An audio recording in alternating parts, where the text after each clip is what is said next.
During the election period, a lot of you did this,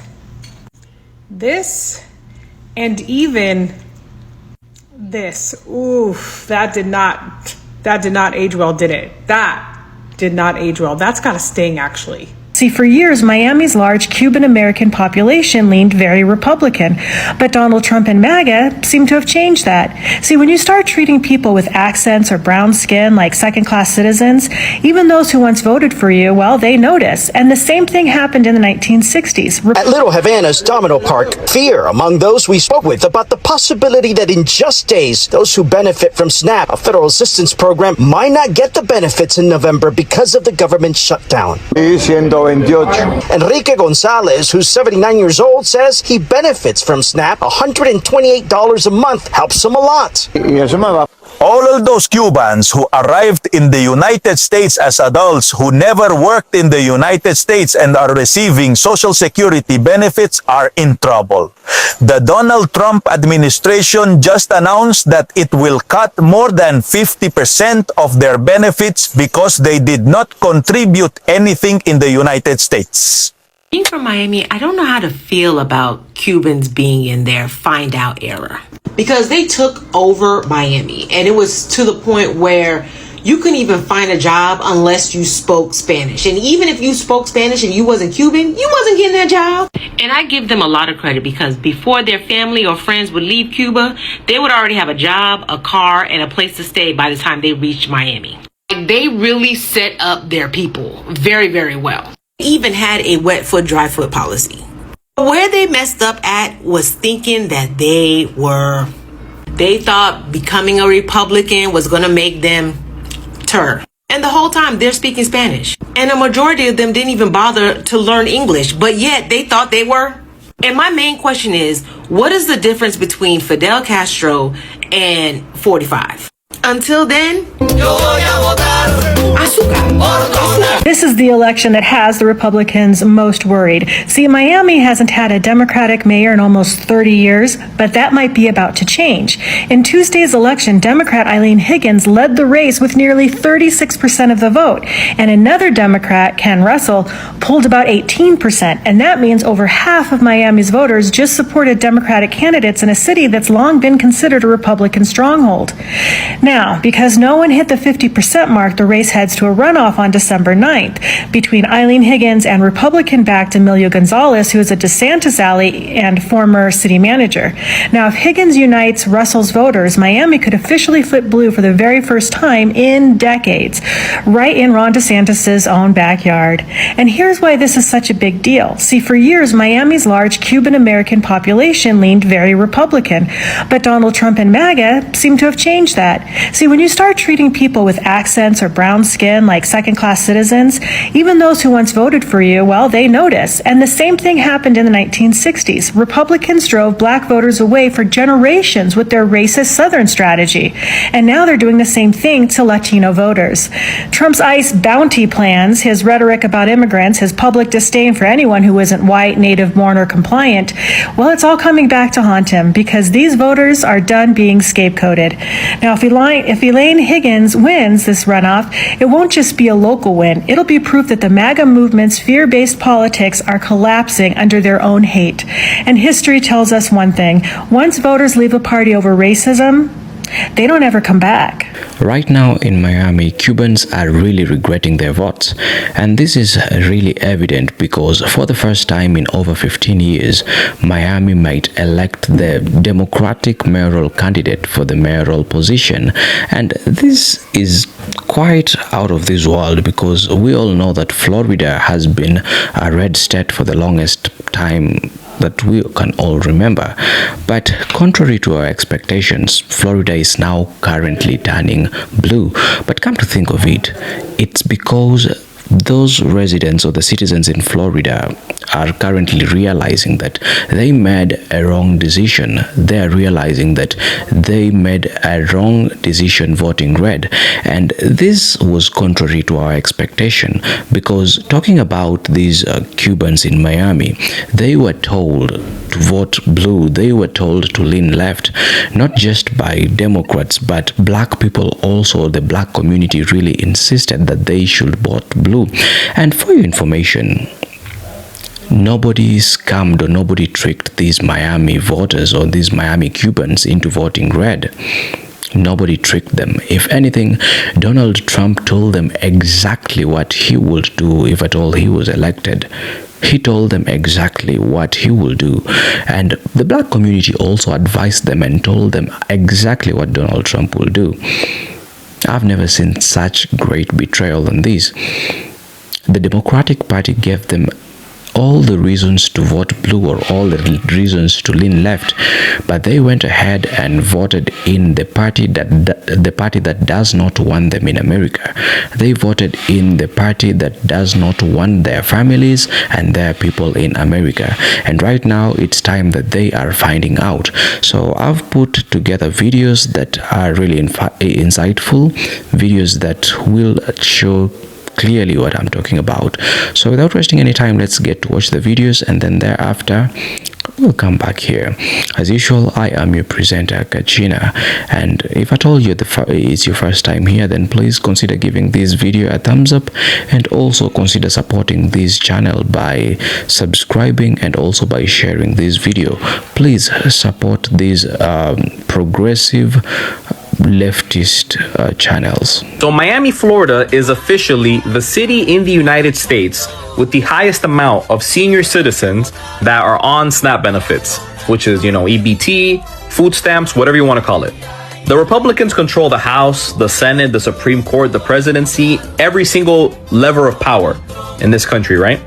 And if no agreement is reached to reopen the government very, very soon, next month in November, 42 million people in this country are at risk of no longer receiving food stamps, EBT, overall SNAP benefits, right? That includes senior citizens, that includes children, that includes people with disabilities, that includes just low-income people overall, right? And it's pretty sad and at the same time ironic that here in Miami is where we have the highest level of seniors in the entire country that are on these kinds of benefits. Because on one hand, it's really, really sad and messed up that someone that has worked 20, 30, 40 years in this country, that has earned their retirement benefits, right, can no longer receive them because of a government shutdown. With the cost of living in Miami, that's extremely high, the economy in general, that's terrible. It's unfair for seniors to not have that assistance to be able to at least eat dignified every single month. But on the other hand, Donald Trump won the election in Miami-Dade County with 55% of the vote. Numbers don't lie. That means that the majority of the senior citizens that live in Dade County likely voted for this. They voted for their own benefits to be taken away from them. At Little Havana's Domino Park, fear among those we spoke with about the possibility that in just days, those who benefit from SNAP, a federal assistance program, might not get the benefits in November because of the government shutdown. Enrique Gonzalez, who's 79 years old, says he benefits from SNAP. $128 a month helps him a lot. He'll be greatly affected, he says, asking the president for help, reminding us Mr. Trump likely won the presidency because of Cubans here in South Florida. The senior citizens are almost going to starve. Almost 3 million Floridians could suddenly be without vital food assistance. This number includes over 1 million children, over 700,000 seniors, and over 250,000 Floridians with disabilities. All of those Cubans who arrived in the United States as adults who never worked in the United States and are receiving Social Security benefits are in trouble. The Donald Trump administration just announced that it will cut more than 50% of their benefits because they did not contribute anything in the United States. And the worst of all, many of those people are the ones who voted for Trump, and their children voted for Trump, and their grandchildren voted for Trump. Now, all those elderly people who came from Cuba at 60-something, 50-something, 60-something years old, never worked here and took benefits created by the Democrats for people who arrive over 65 years of age are really going to be in trouble. A growing number of Cuban-American Trump voters are waking up with a case of political whiplash. After backing the former president in hopes of economic revival and, only deporting the bad guys, some are now watching their own families get swept up in ICE raids and deportation proceedings. One woman in Florida says she voted for Trump thinking he'd only deport criminals. Instead, her husband, a father of two with no criminal record, was deported right in the middle of his citizenship interview. Surprise! You are the others you thought you were voting against. Turns out campaign promises don't come with a warranty. As one disillusioned voter put it, I didn't vote for the deportation of Hispanics, but for the deportation of criminals. Well, the fine print says otherwise. More at 11, or whenever reality checks clear. I will vote for Donald Trump. Now, there you have it. And it's evident that Cubans in America left their country, Cuba, just because Cuba was being faced by dictatorship. Now, they left the dictatorship in Cuba to come in America only to vote in another dictator. Now, please make it make sense. If the dictatorship never worked in your country, then why will you go ahead and vote in a dictator? And come to think of it, the black community had told them not to vote in the dictator. If anything, the black community had seen Trump as a dictator from his first term. And when they tried to warn those Cubans in Miami, they never listened. Who remembers Cubans in Miami singing that song that I'll vote for Donald Trump?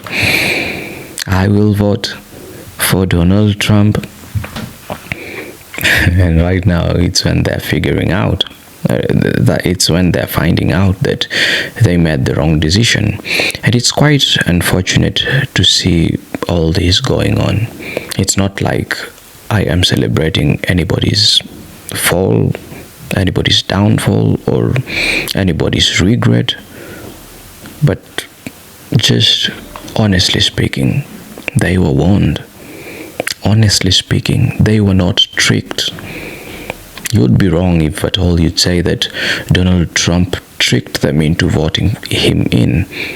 He told them exactly what he will do. He told them that he will deport illegal immigrants immediately he was elected. And that's exactly what he's doing. They went ahead and voted in a party that does not want them in America, simply because they do not want to be associated with black people. See how racism is expensive. Their racism is costing them, because at the moment of recording this video, so many Cubans have been deported back to their country. And come to think of it, however much we may empathize with them, however much we may sympathize with them, that's what they voted for. And they knew, because they were not tricked. If anything, they were warned, and Donald Trump told them exactly what he was up to as soon as he was voted in. You know, this was so much, or one of the greatest betrayals I've ever seen. But it's a sigh of relief to see that they are currently finding out, and currently Miami is slowly turning blue, because that's exactly what they should have done. It's somehow, thinking of it, it's like they are now, after fixing their mistake, the mistake has already been done. In the country where I come from, we say, what spills cannot be refilled, or something close to that.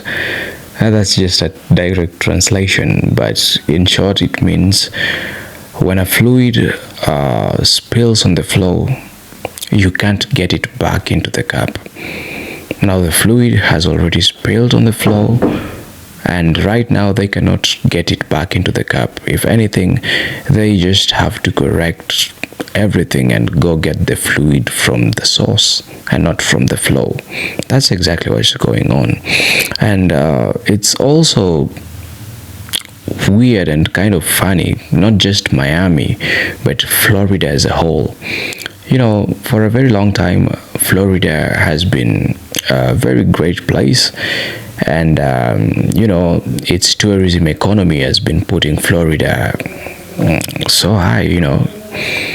But currently, Florida is in the race with other red states, and unfortunately it's not a race to the top, but it's a race to the bottom.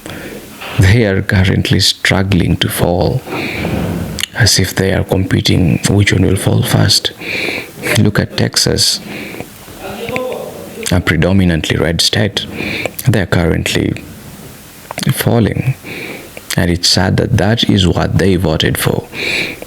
It is also sad that some people in that state or in those states voted blue, but currently they are having to pay for the sins of those who voted red. But anyway, all I'm just saying are just my opinions. Please let me know what your thoughts are considering all this that's going on. Let's have that conversation going. Let's talk about it. I do read all my comments and reply to most of them, so let me know what you're thinking about all this. And if at all you've not yet subscribed, then I don't know what you're waiting for. Please let us support these liberal media channels. Otherwise, I have been your host, Kachina, and thank you so much for watching. May the Lord bless you, and see you in the next video.